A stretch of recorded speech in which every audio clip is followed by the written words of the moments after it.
तो यहाँ पर आज का पहला क्वेश्चन है, हाल ही में किस शहर में भारत के सबसे लंबे नदी रोपवे का उद्घाटन हुआ है? तो इसका आंसर ऑप्शन सी हो जाएगा गुवाहाटी असम में। तो देखिए, भारत के सबसे लंबे नदी रोपवे का उद्घाटन गुवाहाटी असम में किया गया है, जिसकी लंबाई 1.8 किलोमीटर है। अब देखिए किस नदी पर है भारत का सबसे लंबा नदी रोपवे, तो ये ब्रह्मपुत्र नदी पर है, तो आपको याद रखना है। चलिए अगला क्वेश्चन देखते हैं। किस कंपनी ने डिजिटल कौशल प्रशिक्षण प्रदान करने के लिए राष्ट्रीय कौशल विकास निगम यानी कि NSD के साथ साझेदारी की है? तो ये की है IBM ने। तो इसका आंसर ऑप्शन ए हो जाएगा IBM, यानी कि इसकी फुल फॉर्म होती है इंटरनेशनल बिजनेस मशीन्स कॉरपोरेशन। तो देखिए IBM और NSDC ने एक साथ दोनों ने मिलकर एक मुफ्त डिजिटल शिक्षा मंच की शुरुआत की है। चलिए अगला क्वेश्चन है,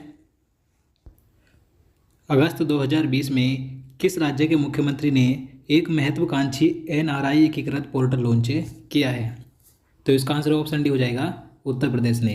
तो देखिए उत्तर प्रदेश के मुख्यमंत्री योगी आदित्यनाथ ने अगस्त 2020 में राज्य में एक महत्वाकांक्षी NRI एकीकृत पोर्टल लॉन्च किया है। देखिए यह पोर्टल राज्य में निवेश को मदद करेगा और यह उन लोगों के लिए भी अवसर प्रदान करेगा जो लोग विदेश जाना चाहते हैं। तो आपको याद रखना है कि NRI एकीकृत पोर्टल उत्तर प्रदेश ने लॉन्च किया है।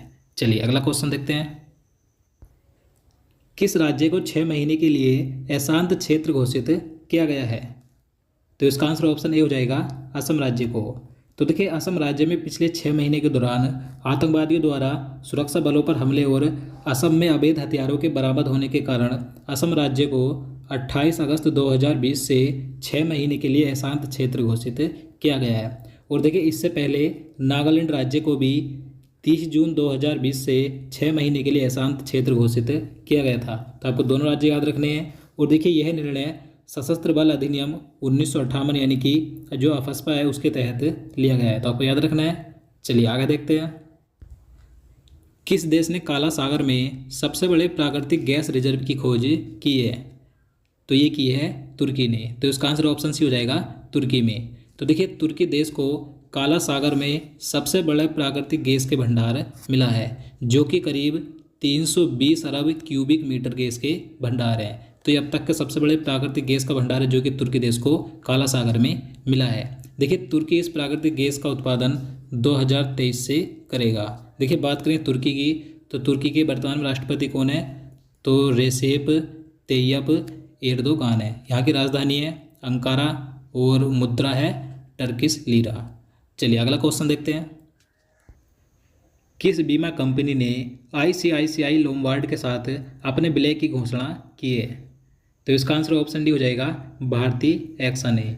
तो देखिए जनरल इंश्योरेंस कंपनी भारतीय एक्सा ने ICICI लोम्बार्ड के साथ अपने विलय के लिए घोषणा की है। देखिए बात करें जो यहाँ पर भारतीय एक्सा जनरल इंश्योरेंस कंपनी है, तो इसके अध्यक्ष कौन है? तो इसके अध्यक्ष हैं राकेश भारती मित्तल। और यहाँ पर जो ICICI लोम्बार्ड है इसके वर्तमान में MD और CEO कौन है? तो भार्गव दास गुप्ता है। चलिए अगला क्वेश्चन देखते हैं। क्रिकेट क्षेत्र में राजीव गांधी खेल रत्न पुरस्कार 2020 से किसे सम्मानित किया गया है? तो इसका आंसर ऑप्शन डी हो जाएगा रोहित शर्मा को। तो देखिए आप सभी जानते हैं मैंने पहले से ही 2020 के राष्ट्रीय खेल पुरस्कारों का वीडियो बना रखा है। अगर आपने वो वीडियो अभी तक नहीं देखा है तो आप उसे जरूर देखिएगा। तो राष्ट्रीय खेल पुरस्कार 2020 में राजीव गांधी खेल रत्न पुरस्कार किसे दिया गया है? तो क्रिकेट में दिया गया है रोहित शर्मा को, जबकि कुल 5 खिलाड़ियों को यह पुरस्कार मिला है। तो अगर आप इसका पूरी डिटेल देखना चाहते हैं तो आप उस वीडियो जरूर देखिएगा, क्योंकि आने वाले एग्जाम के लिए महत्वपूर्ण है। चलिए आगे देखते हैं। भारतीय स्टेट बैंक के प्रबंध निदेशक के रूप में किसे नियुक्त किया गया है? तो इसका आंसर ऑप्शन डी हो जाएगा अश्वनी भाटिया को। तो देखिए भारतीय स्टेट बैंक यानी कि SBI के अभी हाल ही में नए MD यानी कि मैनेजिंग डायरेक्टर बने, जिनका नाम है अश्वनी भाटिया। देखिए इनका कार्यकाल 31 मई 2022 तक का होगा। और देखिए ये SBI के चौथे प्रबंध निदेशक बने हैं, यानी कि SBI में कुल 4 प्रबंध निदेशक हो गए हैं, दिनेश खारा, अरिजीत बसु और CS शेट्टी। और चौथे बने हैं अब अश्वनी भाटिया। तो आपको याद रखना है। और देखिए SBI के वर्तमान में अध्यक्ष कौन है? तो रजनीश कुमार हैं। चलिए अगला क्वेश्चन देखते हैं। किस संस्था ने शिव नादर विश्वविद्यालय के सहयोग से पर्यावरण के अनुकूल लिथियम बैटरी विकसित की है? तो इसका आंसर ऑप्शन बी हो जाएगा आईआईटी बॉम्बे ने। तो देखिए आईआईटी बॉम्बे ने ग्रेटर नोएडा के शिव नादर विश्वविद्यालय के सहयोग से मिलकर पर्यावरण के अनुकूल एक लिथियम सल्फर बैटरी विकसित की है। तो आपको याद रखना है। चलिए अगला क्वेश्चन है, किस देश ने अगस्त 2020 में एक नया ऑप्टिकल रिमोट सेंसिंग उपग्रह जिसका नाम है गाओफेन 905 को सफलतापूर्वक लॉन्च किया है? तो ये किया है चीन ने। तो इसका आंसर ऑप्शन सी हो जाएगा चीन ने अगस्त 2020 में एक नया ऑप्टिकल रिमोट सेंसिंग उपग्रह लॉन्च किया है जिसका नाम है गाओफेन 905। तो आपको याद रखना है। चलिए अगला क्वेश्चन देखते हैं, किसने सूचना प्लेटफॉर्म सर्कल इंटरनेट का अधिग्रहण किया है? तो इसका आंसर ऑप्शन सी हो जाएगा शेयरचैट ने। तो देखिए आप सभी शेयरचैट के बारे में जानते हैं, यह एक भारतीय ऐप है जिसकी शुरुआत अक्टूबर 2015 में की गई थी। तो शेयरचैट ने अभी हाल ही में बेंगलुरु की कंपनी सर्कल इंटरनेट का अधिग्रहण किया है।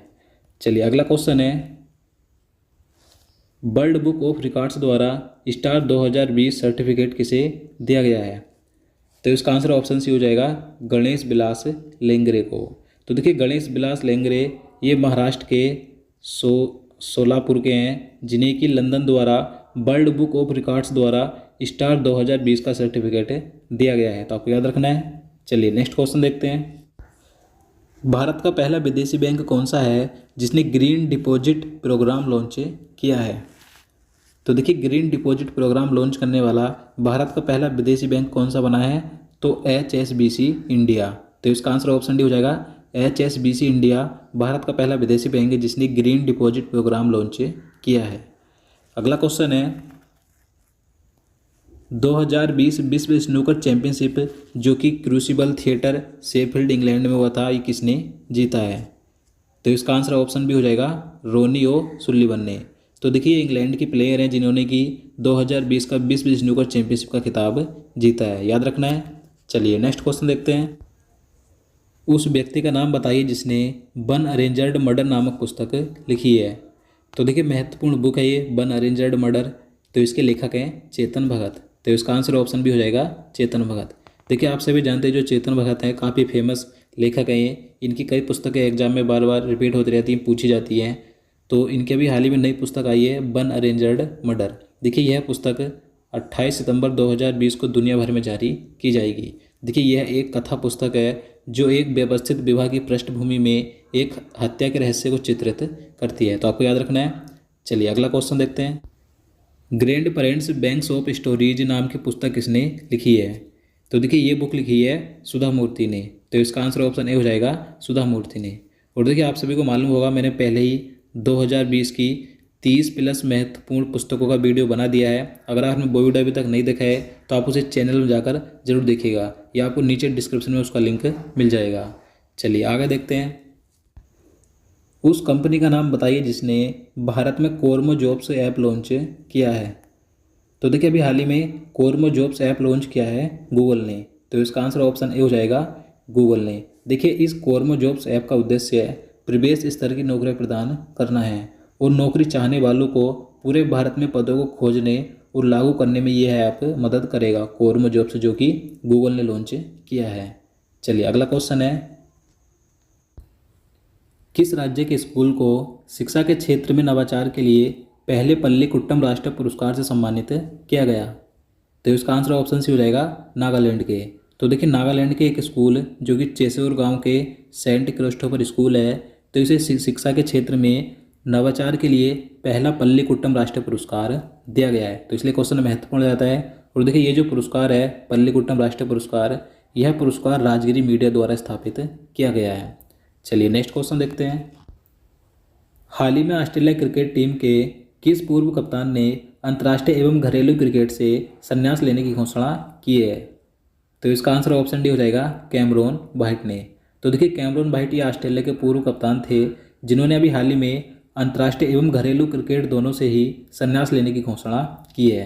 और देखिए मैं आपको बता दूं 15 अगस्त 2020 को भारत के पूर्व कप्तान महेंद्र सिंह धोनी और ऑलराउंडर खिलाड़ी सुरेश रैना ने भी अंतर्राष्ट्रीय क्रिकेट के सभी प्रारूपों से संन्यास ले लिया है। तो आपको याद रखना है। चलिए आगे देखते हैं, वित्त मंत्रालय के मुताबिक अब कितने लाख रुपए तक के सालाना कारोबार वाले कारोबारियों को जीएसटी से छूट है?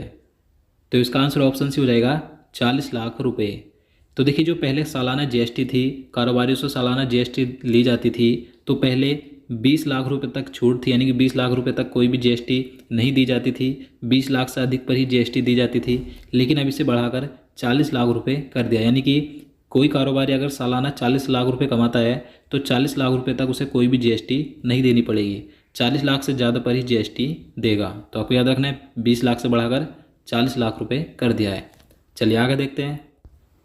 भारत के नए चुनाव आयुक्त के रूप में किसे नियुक्त किया गया है? तो इसका आंसर ऑप्शन ए हो जाएगा राजीव कुमार को।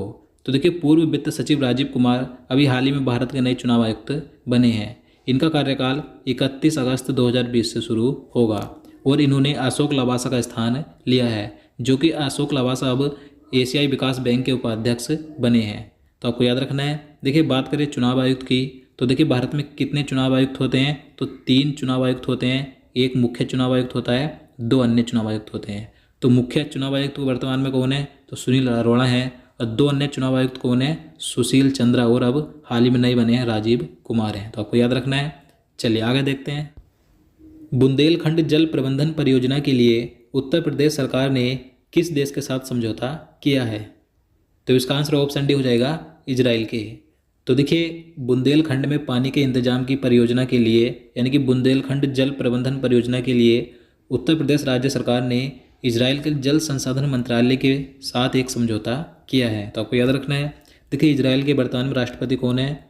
तो रूबेन रिवलिन है, और यहाँ के प्रधानमंत्री हैं बेंजामिन नेतन्याहू। तो आपको याद रखना है। चलिए आगे देखते हैं। किस राज्य सरकार ने शहरी गरीब परिवारों को पौष्टिक भोजन रियायती दर में देने के लिए इंदिरा रसोई योजना की शुरुआत की है? तो इसका आंसर ऑप्शन सी हो जाएगा राजस्थान सरकार ने। तो देखिए, राजस्थान सरकार ने अभी हाल ही में शहरी गरीब परिवारों को पौष्टिक भोजन रियायती दर में देने के लिए इंदिरा रसोई योजना की शुरुआत की है। देखिए, राजस्थान के मुख्यमंत्री कौन है? तो अशोक गहलोत हैं, और यहाँ के वर्तमान में राज्यपाल हैं कलराज मिश्र। और देखिए, बहुत जल्दी आपको हमारे इस यूट्यूब चैनल पर 2020 की सभी योजनाओं का वीडियो मिलने वाला है। तो इसलिए चैनल को सब्सक्राइब कर लें और उसके बाद बेल आइकन को ऑल पर क्लिक कर दें, ताकि आपको आने वाली सभी वीडियो का नोटिफिकेशन सबसे पहले मिल सके। चलिए अगला क्वेश्चन देखते हैं। स्वच्छ सर्वेक्षण 2020 रैंकिंग में किस शहर को शीर्ष स्थान प्राप्त हुआ है? तो इसका आंसर ऑप्शन ए हो जाएगा इंदौर शहर। तो देखिए, स्वच्छ सर्वेक्षण 2020 की रैंकिंग के अनुसार भारत का सबसे स्वच्छ शहर कौन सा है? तो मध्य प्रदेश का इंदौर शहर है। यह लगातार चौथी बार भारत का सबसे स्वच्छ शहर बना है। उसके बाद दूसरे स्थान पर गुजरात का सूरत शहर है, और तीसरे स्थान पर नवी मुंबई है। तो आपको याद रखना है, भारत का सबसे स्वच्छ शहर कौन सा है? इंदौर। चलिए अगला क्वेश्चन देखते हैं। किस देश ने भारत में 3 मिलियन पाउंड का इनोवेशन चैलेंज फंड लॉन्च किया है? तो इसका आंसर ऑप्शन सी हो जाएगा ग्रेट ब्रिटेन ने। तो देखिए, ग्रेट ब्रिटेन यानी कि यूके यानी कि यूनाइटेड किंगडम ने अभी हाल ही में भारत में कोविड-19 और जलवायु परिवर्तन से निपटने के लिए उद्योग और शिक्षाविदों में भारतीय वैज्ञानिकों का समर्थन करने के लिए भारत में 3 मिलियन पाउंड का इनोवेशन चैलेंज फंड लॉन्च किया है। तो ये मोस्ट इंपॉर्टेंट क्वेश्चन है, तो आपको याद रखना है। तो दोस्तों, आज के लिए इतना ही। उम्मीद करता हूँ आपको वीडियो पसंद आया होगा। अगर आपको वीडियो अच्छा लगा हो, आपके लिए हेल्पफुल हो, तो प्लीज़ वीडियो को लाइक और शेयर करना, और साथ ही चैनल को सब्सक्राइब कर लेना। और देखिए, आपको हमारे इस यूट्यूब चैनल पर सभी प्रकार के जीके जीएस रिलेटेड वीडियो मिल जाएंगे, और 2020 के सभी टॉपिक वाइज वीडियो भी मिल जाएंगे। आप हमारे चैनल में जाकर वीडियो प्लेलिस्ट विजिट कर सकते हैं।